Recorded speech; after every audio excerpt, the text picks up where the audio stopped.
Hello guys and welcome back to the channel. Thanks for tuning in. So today I'm going to be talking about the Analogue Pocket. I've already made an unboxing video of this device and also did a quick overview, so if you want to watch that video you can watch that video right now, and I'll leave the link at the top right hand corner.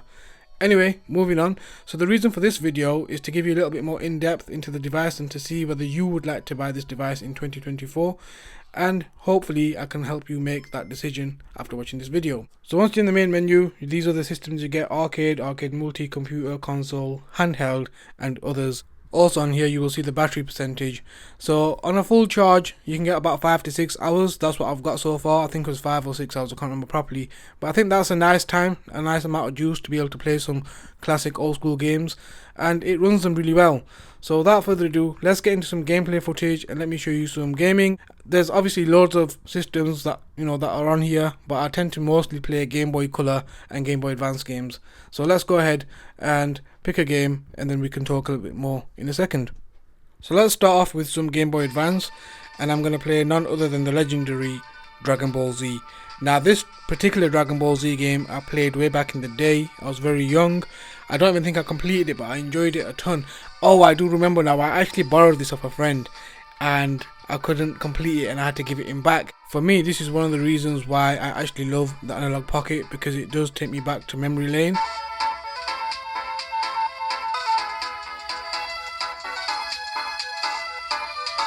In my humble opinion, this is one of the most legendary games on the Game Boy Advance, hands down. It is a great RPG. I don't remember much of it, but I do remember certain things actually playing it, and certain memories are actually playing back, and it's like, it just takes you back to that actual time. I still remember where I was sat in my mum's house, and when I was playing it, I remember the conversation my mum and dad were having.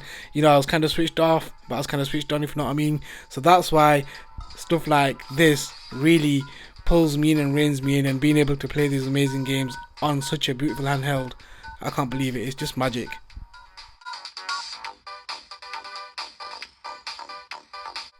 I think I might have to start this game and play it.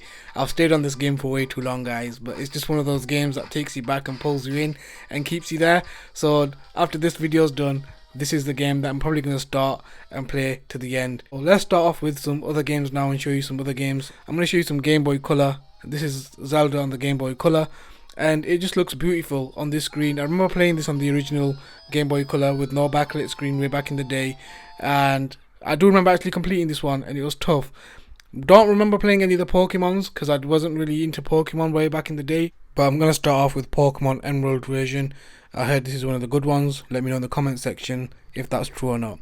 Anyway, so now I'm going to show you some footage from different types of games. So this is Street Fighter Alpha 1. I'll also show you some Street Fighter Alpha 2. But the reason for me showing you the screen like this is because the screen actually looks phenomenal. I've got the highest resolution on the actual camera settings that I can pump out, and even then it just doesn't do it justice. It's one of those things you gotta see with your own eyes and then you realise how good it actually looks. So in terms of the systems that it actually runs, everything that I've actually played so far I've not had an issue with, and it handles it like a pro, like a champion. I've played Super Nintendo, I've played Sega Genesis, Sega Mega Drive here in the UK. I've played the arcade ROMs that are on here, like I've played CPS 1, CPS 2, they run perfectly fine. I've not had any glitches, no sound issues, no sound errors, no screen tearing, none of that kind of stuff. So it's more than capable enough to play the stuff that it plays, but that's where it stops. And that's a little bit of a downside to this actual system. I wish it was a little bit more powerful and it could play maybe Nintendo 64 for some of you guys, or even the GameCube, or even the Wii. It's never going to be able to do any of that kind of stuff, or even PS1 or PSP, because they are very demanding consoles, as you know. So it kind of stops there, and for what it is actually awesome, and it plays them really, really well. So that's a good thing, at least that's a plus. And then for me, for myself, that's fine, because at least I know I'm covered all the way up to my 16-bit era, and a little bit more, because you do get obviously the CPS stuff on here, and you can add more stuff to it as well. You can add MAME to it and things like that. I haven't really tinkered, I haven't really pushed it to its limits yet, so I've still got that to do. But for what I've got on here so far, it plays like a champion.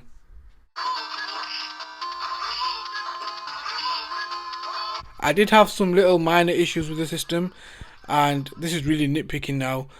And the issues that I had was certain keys on certain games were kind of messed up, or kind of like back to front, if you know what I mean. and it was kind of very difficult. So I tried to figure it out as much as I could, and I spent about 45 minutes trying to figure it out myself. So here's some advice to you guys: if you're trying to change some keys or some settings and stuff and you don't know how to do it, there's some extensive forums out there. You can go on Reddit, and a lot of people helped me and guided me to the right place, and I was able to change those settings and tweak those settings to my preference. I'm glad I actually took the time out to do that because it did make my experience way better. So it's just a quick tip for you guys: please don't try to sort the things out yourself because it can be quite difficult and it is kind of confusing at times and jarring as well. Do go on the forums and find out what you need to do, and once it's sorted, at least it's sorted and you don't have to go back and mess about again. The settings will be saved, and whenever you continue from that game or that save state, the keys will be the way you want them to be. So just giving you a quick screen angle there. Viewing angles are really good.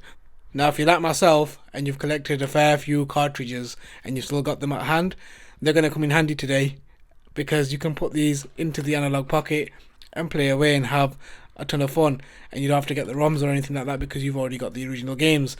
Now these cartridges are getting way expensive in 2024. I've tried to buy a few and they're just really extortionate. One of the cartridges that I'm really looking out for, guys, and if any of you guys can help me, is Minish Cap. That's one that I've got, that I had, and I've lost it. Can't believe I've lost it, but I did have it and it's gone, and I don't want to emulate it. I want the original cart and I want to be able to play that game on the cart. So if you guys can help me out, that'd be awesome. And there is one more game that I actually lost as well. That's Castlevania Aria of Sorrow. That is going to be very difficult to come by, so I'm not even going to ask anyone to try and help me with that. But I mean, if you can, I would really, appreciate it. So again, let me know, reach out to me. I leave my email in my description all the time, so you can reach out to me if you need to. Another nitpick that I do have are these trigger buttons at the back, the shoulder buttons rather. They are quite hard to actually reach and press sometimes, and they can be quite annoying. But aside from that, everything seems to be fine. Oh, there is one more thing actually. How could I forget? So this device is quite heavy.